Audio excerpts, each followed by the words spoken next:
你好，大家好。My name is Eric Chow. I was born and raised in Taiwan, and I have a very interesting family. My father was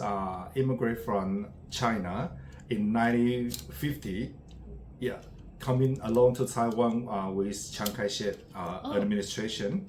and my mom was a Taiwanese indigenous tribe called Bunun. So that's why I call myself as a part of Austronesian family.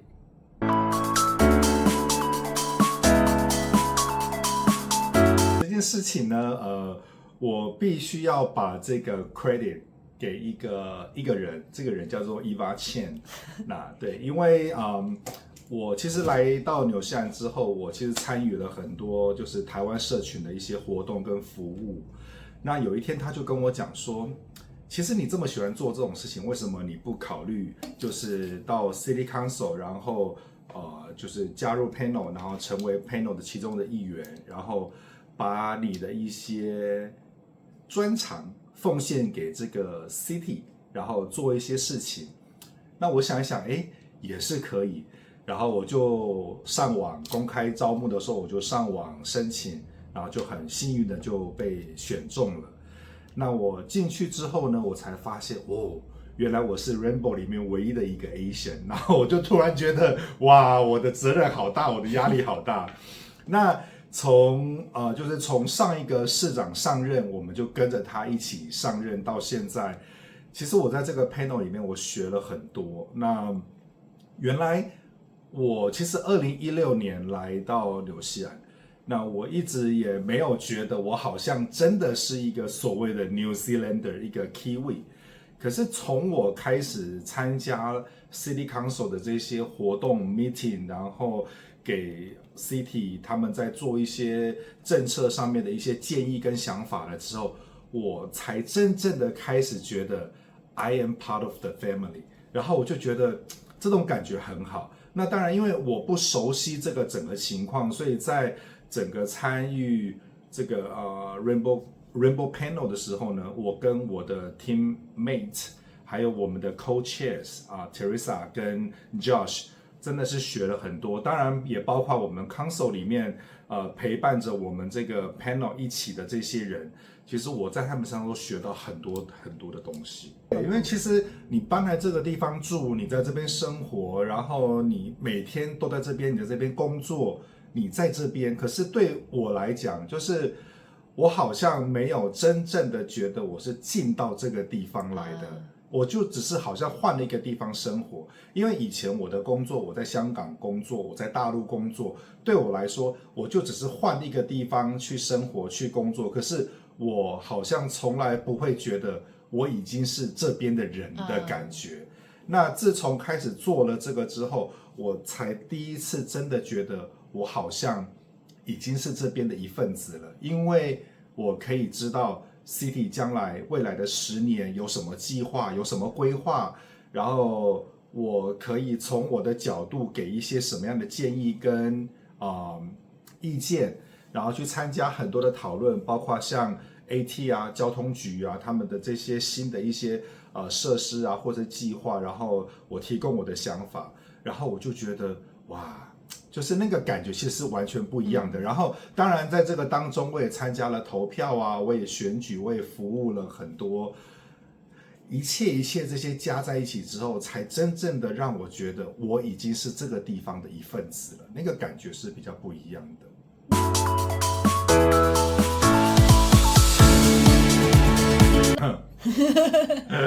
这个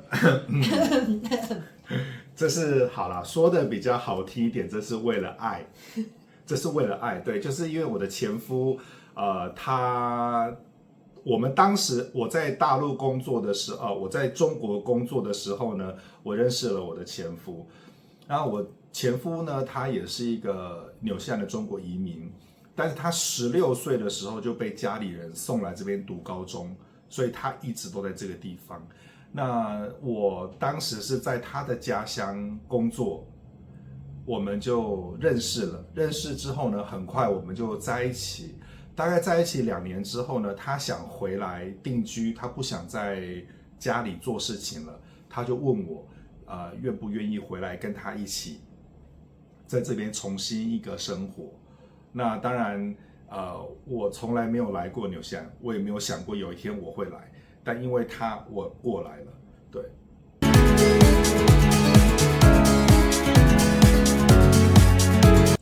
我觉得最大的不同就是我来这边生活之后啊，就是我觉得我的身上没有标签，就我觉得这是很开心的事情，因为这边看每个人都一样，所以你身上会没有标签。那我们以前在亚洲的时候，即便是像在台湾已经同性合法啦，或者是已经很多的地方啊，节目上面啊，或是什么，就是对于这种东西其实都已经觉得不奇怪的地方，可是人家还是会在你的身上贴标签，就是你就是那样的人。可是在这边每个人都是一样的人，没有人觉得你是同性恋，或是你是怎么样，然后在你身上贴标签，就觉得说因为你是同性恋，所以你就应该怎么样。这里没有这样子的事情。所以我觉得在这边生活，我觉得不管你是同性恋，你是老人，你是年轻人，你是残疾或是什么，你都没有觉得你不一样。我觉得这是最让我觉得很舒服的地方。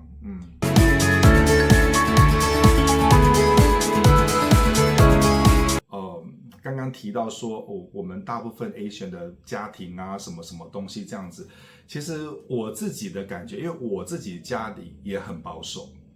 但我觉得要不要出柜这件事情呢，它真的是每个人的家庭都不一样。所以其实我从来不会去鼓励人家你一定要出柜，就是你觉得怎么样舒服的方式你就怎么样来过。因为有的时候父母不是傻子，父母都懂，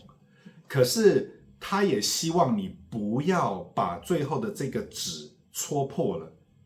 就是你过你的生活，我过我的生活，然后至少在我的眼中，在亲戚朋友邻居里面，只要那个纸没有戳破，我永远都可以假装说没关系，他有他的想法，他结不结婚，他交不交女朋友无所谓啦，他开心就好。但是你一旦把这个纸戳破了，大家都没面子的时候，那个其实也不好。所以我一直以来我都觉得出不出柜这件事情非常的看你的家庭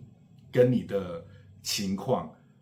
我觉得没有必要出柜，但是只要你觉得你过得很舒服就可以。那来到这边之后呢，首先你一定要先认清楚，就是你已经到了一个新环境了，这里不是亚洲，不是台湾，也不是中国，哪里都不是，这边是纽西兰。我记得那时候我印象很深刻，是我跟我前夫要去Internal Affairs 去登记要结婚的时候，我那时候的观念还是停留在就是结婚就是一个男的一个女的这种结婚的观念，所以我要去登记这件事情的时候，我还有点怕怕的。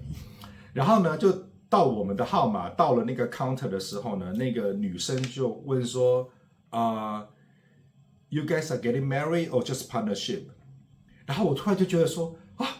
他就这么自然的问我他没有觉得很奇怪或什么，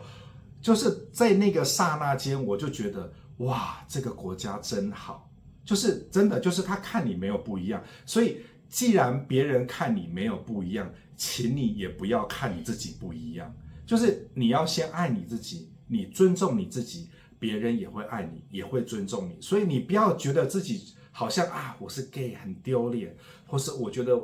我好抱歉我生下来就是 gay， 千万不要有这个想法，因为大家都很尊重你，大家都很爱你，可是如果你不尊重你自己，你也不爱你自己，别人怎么样去平等的对待你？我觉得这个观念大家就是尤其是我们 Asian 来的朋友一定要记住这件事情。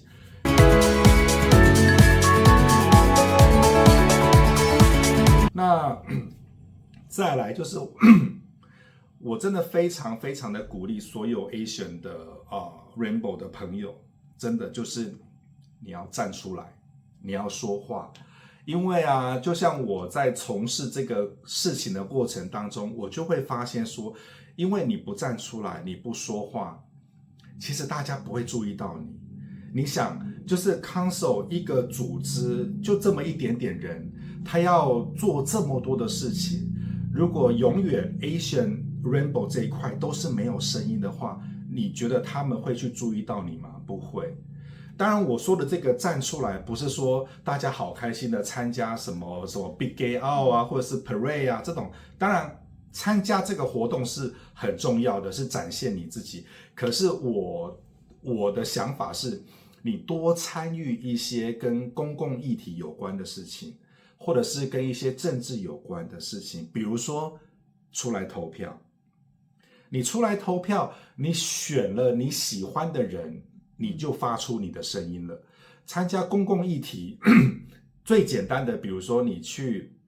网上登记 My Auckland， 你去登记，然后你登记了 My Auckland 之后呢，他每一次就会有一个 Have you say， 就会发 email 给你，就是去做问卷，他希望听到你的声音。那你作为一个 Asian Rainbow， 你经常发出你的声音，1个、2个、10个、100个、1000个人都这么做的时候， Council 一定就会注意到，哇，原来我们这么久都忽略掉 Asian Rainbow 这一块了，那我们现在要赶快做一点事情。因为如果你不站出来，你不说，真的没有人知道。那到那时候你才说啊 Council 都没有注意到我们，那我觉得这个对不对？我觉得这是要互相的。那你想，其实我们整个 Asian， 其实我们的人是非常多的，因为 Asian 不是只有比如说什么中国啦、东南亚啦、日本、韩国，印度也是 Asian， 中东也是 Asian， 所以我们的人是非常多，我们可以很多元。我们如果大家集合在一起的话，我们的力量是很大，我们的声音是会很强的。Council 也不可能每个人都去看每个人的 Facebook， 或者是去到什么 Asian 的什么 fan page 去看他们在讲什么，不可能。所以对我来说，我觉得最简单的方法就是，既然Council 有提供这样的一个 website， 你就去登记哦。那你登记了之后呢，你所有的你买房子或是你要缴税的什么东西，其实它都在那个里面。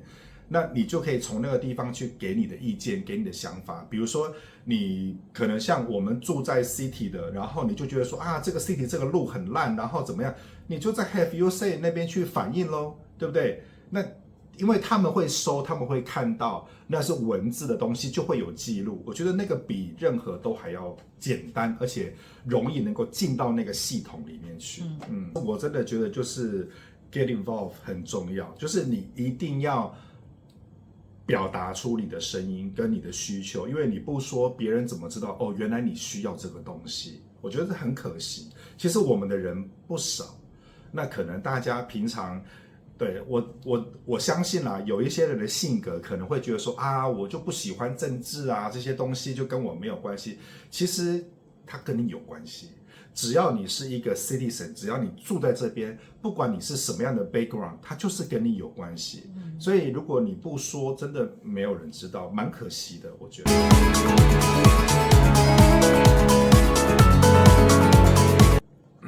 当然对我来说，我是觉得说不管任何的活动或者是一些课程，或者是一些这种互动式的这种东西，能够跟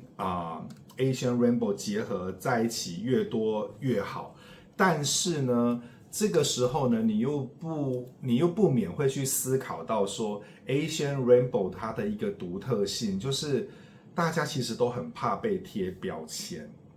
所以如果你今天做的这个活动呢，你就告诉大家说这是 for Asian Rainbow only， 那就会变成说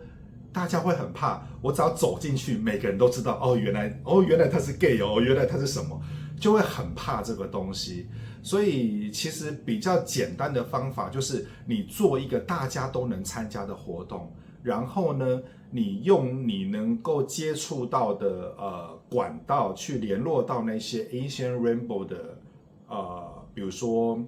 他们自己的一个 club， 或者是说自己的一个团体，然后告诉他们说我们现在有这个活动，或是有这些东西，然后它是 for everyone， 所以我们希望你们也来参加。那至于说这些人来了之后，他要不要去表现他自己是属于这个的，那是他自己决定。那有些人他就想说，哦，有这个东西，那我来参加，他就觉得很放心，因为这个不是给某个特定的团体，他就不会怕他被贴标签。所以我想可能还是首先就是要先去了解到说，究竟我们在奥克兰这个范围内，我们有多少这种属于 Asian 的这种 Rainbow 的这种的团体，那把他们放到我们以后办活动会去寄通知的这个清单里面去，时常的跟他们保持联系，让他们知道说我们所做的这些所有的活动啊、政策啊，或者是课程啊，或者是什么，都是给每一个人，但是我们真的特别希望你们可以来参加，我觉得这样其实就很好了。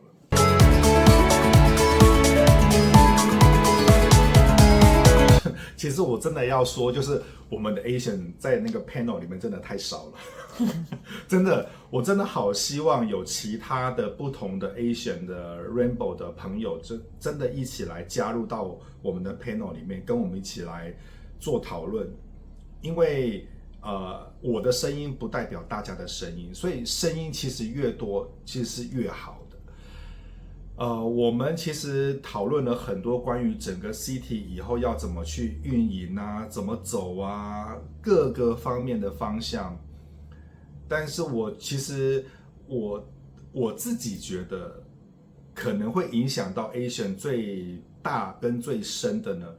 我坦白说还是选举这件事情，真的，因为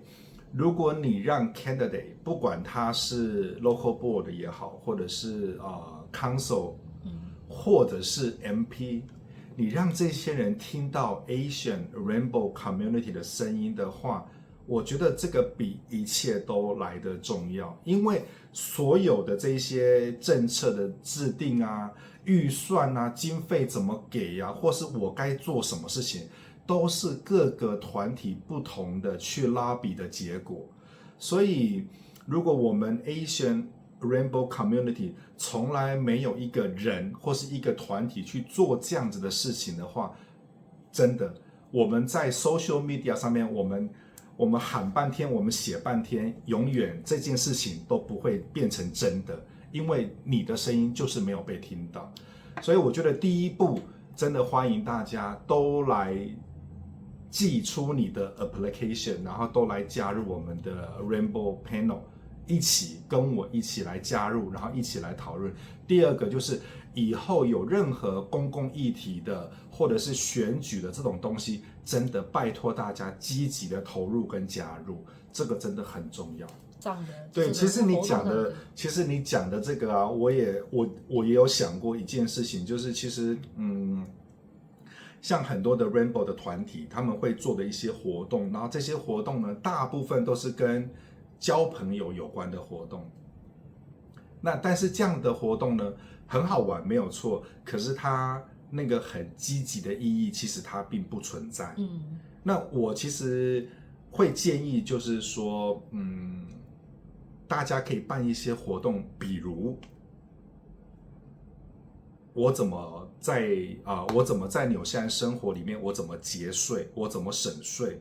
然后你去办一个这样子的课程，这样的活动，然后你去请比如说 IRD 的人过来，或者是你去找一个比如说 local board 的人，或者是一个 council 的人，然后他是这种 accountant 背景的人过来上课。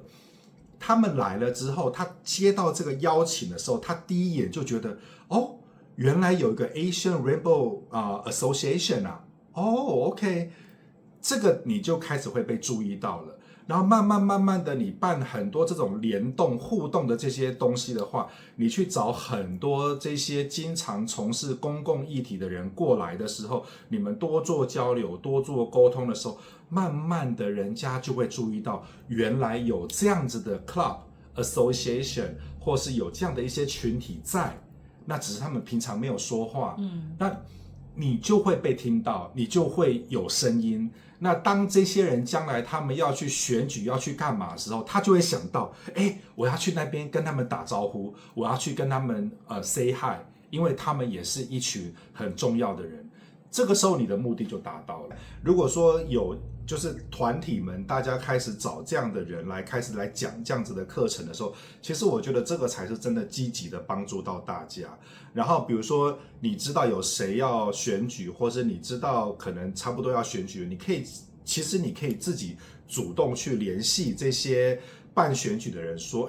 我们有一个这样的一个 association， 那如果 candidate 有想要发表讲话的时候，我们欢迎他们来。慢慢的，你的声音就会被听到了。我觉得就是真的，你要多多的去参与整个市政府，它不管什么样的东西，我觉得你就是想办法要去参与。你去参与，你的名字被听到了，很多时候大家就会想到要做什么事情的时候，就会知道我要留某一个 percentage， 然后来去照顾这些人，一定就是这样子。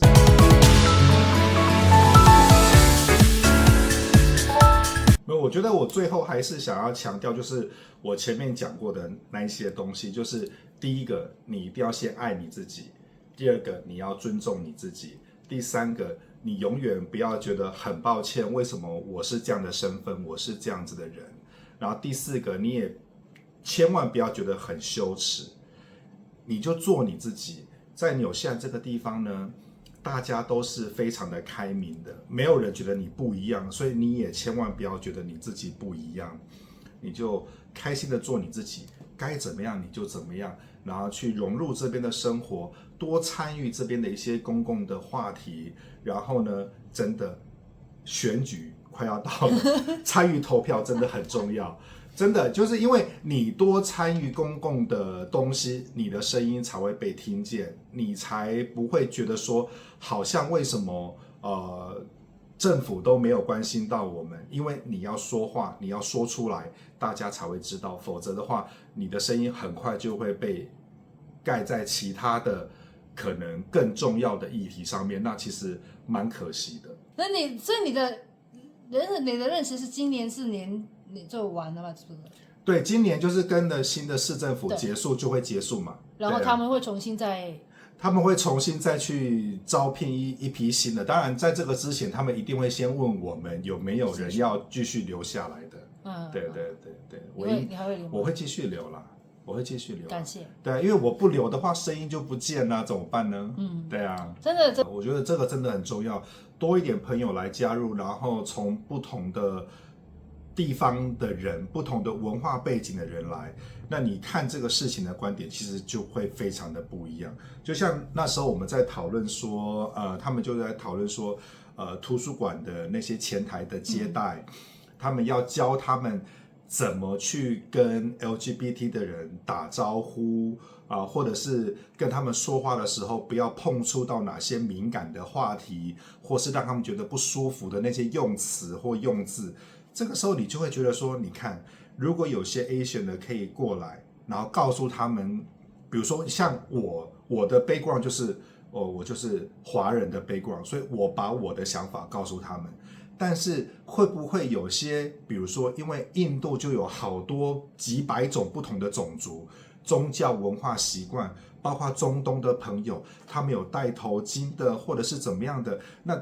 碰到这样的人，应该又要怎么去跟他们打招呼接待？没有人知道了，因为我不是，我也说不出来，其实蛮可惜。对啊，好，谢谢，完成了，开心。我就要记得，我要传承。